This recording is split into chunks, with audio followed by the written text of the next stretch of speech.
Bismillahirrahmanirrahim. Assalamualaikum warahmatullahi wabarakatuh. Kami dari kelompok 2 akan menjelaskan terkait kuantitatif dan kualitatif. Kuantitatif. Penelitian kuantitatif adalah penelitian ilmiah yang sistematis terhadap bagian-bagian dan fenomena serta hubungan-hubungannya. Tujuan penelitian kuantitatif adalah mengembangkan dan menggunakan model matematis, teori, dan atau hipotesis yang berkaitan dengan fenomena alam. Penelitian dengan pendekatan kuantitatif biasanya dilakukan dengan jumlah sampel yang ditentukan berdasarkan populasi yang ada. Penghitungan jumlah sampel dilakukan dengan menggunakan rumus tertentu. Pemilihan rumus yang akan digunakan kemudian disesuaikan dengan jenis penelitian dan homogenitas populasi. Selanjutnya, metode penelitian. Yang pertama, rasional. Berarti kegiatan penelitian itu dilakukan dengan cara-cara yang masuk akal sehingga terjangkau oleh penalaran manusia.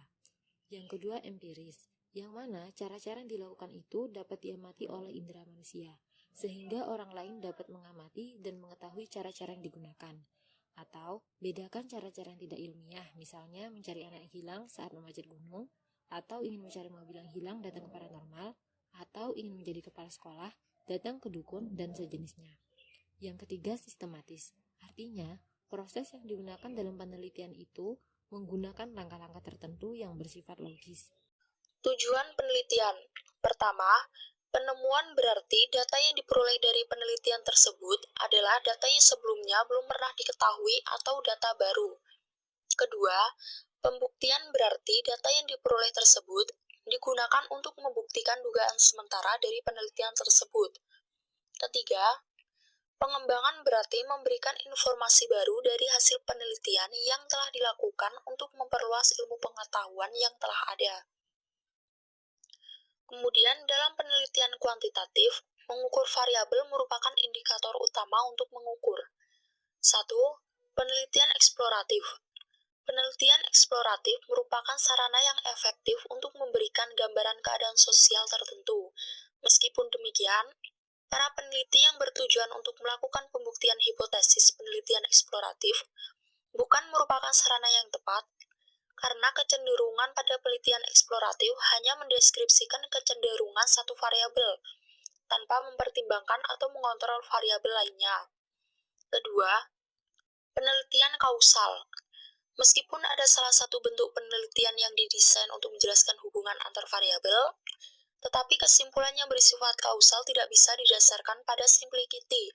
Artinya, bahwa hanya dengan berdasarkan pada perhitungan statistik yang signifikan, kemudian peneliti bisa mengambil kesimpulan kausalistik dari dua variabel atau lebih. Kesimpulan tentang hubungan kausalistik dari dua variabel atau lebih berlangsung melalui 4 tahap, yaitu pertama, tahap konseptual, kedua, tahap pengukuran variabel, ketiga, tahap seleksi sampel, dan keempat, tahap manipulasi matematis. Keempat tahap ini merupakan satu kesatuan yang harus dipenuhi kalau kesimpulan kausalistik menjadi tujuan. Kualitatif. Dalam penelitian kualitatif, pengumpulan data dilakukan pada natural setting atau kondisi yang alamiah. Sumber data primer dan teknik pengumpulan data lebih banyak pada observasi berperan serta atau participant observation dan wawancara mendalam atau in-depth interview serta dokumentasi. Yang pertama, observasi. Observasi ialah pengamatan dengan pencatatan yang sistematis terhadap gejala-gejala yang diteliti. Observasi menjadi salah satu teknik pengumpulan data apabila yang pertama sesuai dengan tujuan penelitian, yang kedua direncanakan dan dicatat secara sistematis, dan yang ketiga dapat dikontrol keadaannya atau reliabilitasnya dan kesahihannya atau validitasnya. Menurut Donald Ari dan kawan-kawan, bahwa ada 5 langkah pendahuluan yang harus diambil pada waktu melakukan pengamatan langsung, yaitu pertama, aspek tingkah laku yang akan diamati harus dipilih. Yang kedua, tingkah laku yang masuk ke dalam kategori yang telah dipilih harus dirumuskan dengan jelas. Yang ketiga, orang yang akan melakukan pengamatan harus dilatih. 4. Suatu sistem untuk mengukur pengamatan harus dikembangkan. Dan yang kelima, prosedur terperinci untuk mencatat tingkah laku harus dikembangkan. Keuntungan-keuntungan digunakan teknik pengumpulan data dengan observasi adalah: pertama, sebagai alat langsung yang dapat meneliti gejala. Kedua, observe yang selalu sibuk lebih senang diteliti melalui observasi daripada diberi angket atau mengadakan wawancara. Ketiga, memungkinkan pencatatan serempak terhadap berbagai gejala karena dibantu oleh observe lainnya. Dan yang keempat, tidak tergantung pada self-report. Kelemahan-kelemahan penggunaan teknik pengumpulan data dengan observasi adalah: pertama, banyak kejadian langsung yang tidak dapat diobservasi, misalnya rahasia pribadi observe. Kedua, observe yang menyadari dirinya sebagai objek penelitian cenderung untuk memberikan kesan-kesan yang menyenangkan observer. Tiga, kejadian tidak selamanya dapat diramalkan sehingga membutuhkan waktu yang relatif lama. 4. Tugas observer akan terganggu jika terjadi peristiwa tak terduga seperti hujan, kebakaran, dan lain-lain. Dan yang kelima, terbatas kepada lamanya kejadian berlangsung. Yang kedua ada wawancara. Wawancara ialah tanya jawab lisan antara dua orang atau lebih, secara langsung atau percakapan dengan maksud tertentu. Percakapan itu dilakukan oleh dua pihak, yaitu pewawancara atau interviewer yang mengajukan pertanyaan dan yang diwawancarai ialah interviewee yang memberikan jawaban atas pertanyaan itu. Maksud mengadakan wawancara seperti ditegaskan oleh Lincoln dan Guba antara lain mengkonstruksi mengenai orang, kejadian, kegiatan, organisasi, perasaan, motivasi, tuntutan, kepedulian, dan lain-lain.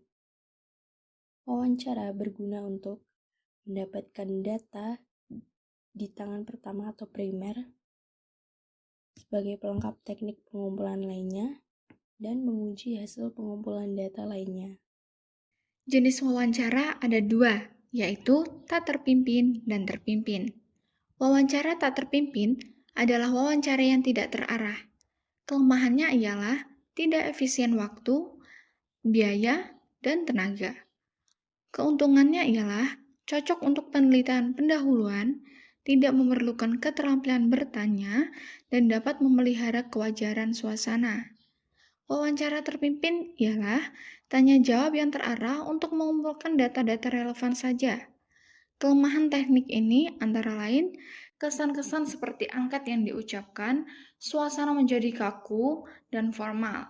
Sedangkan keuntungan teknik ini adalah pertanyaan sistematis sehingga mudah dikelola kembali. Pemecahan masalah lebih mudah, memungkinkan analisa kuantitatif dan kualitatif, serta kesimpulan yang diperoleh lebih reliable. 3. Dokumentasi. Dokumentasi berasal dari kata dokumen, yang artinya barang-barang tertulis. Metode dokumentasi berarti cara mengumpulkan data dengan mencatat data-data yang sudah ada. Metode ini lebih mudah dibandingkan dengan metode pengumpulan data yang lain. Teknik pengumpulan data dengan dokumentasi ialah pengambilan data yang diperoleh melalui dokumen-dokumen. Keuntungan menggunakan dokumentasi antara lain biaya relatif murah, waktu dan tenaga lebih efisien. Sedangkan kelemahannya antara lain data yang diambil dari dokumen cenderung sudah lama, dan kalau ada yang salah cetak, maka peneliti ikut salah pula mengambil datanya. Data-data yang dikumpulkan dengan teknik dokumentasi cenderung merupakan data sekunder, sedangkan data-data yang dikumpulkan dengan teknik observasi dan wawancara cenderung merupakan data premier atau data yang langsung didapat dari pihak pertama. Keempat, triangulasi. Dalam teknik pengumpulan data, Triangulasi diartikan sebagai teknik pengumpulan data yang bersifat menggabungkan dari beberapa teknik pengumpulan data dan sumber data yang telah ada. Bila peneliti melakukan pengumpulan data dengan triangulasi, maka sebenarnya peneliti mengumpulkan data yang sekaligus menguji kredibilitas data, yaitu mengecek kredibilitas data dengan berbagai teknik pengumpulan data dan berbagai sumber data. Triangulasi teknik berarti peneliti menggunakan teknik pengumpulan data yang berbeda-beda untuk mendapatkan data dari sumber yang sama. Peneliti menggunakan observasi partisipatif, wawancara mendalam, dan dokumentasi untuk sumber data yang sama secara serempak. Triangulasi sumber berarti untuk mendapatkan data dari sumber yang berbeda-beda dengan teknik yang sama. Sekian dari kelompok kami. Bila ada kurang lebihnya mohon maaf. Wassalamualaikum warahmatullahi wabarakatuh.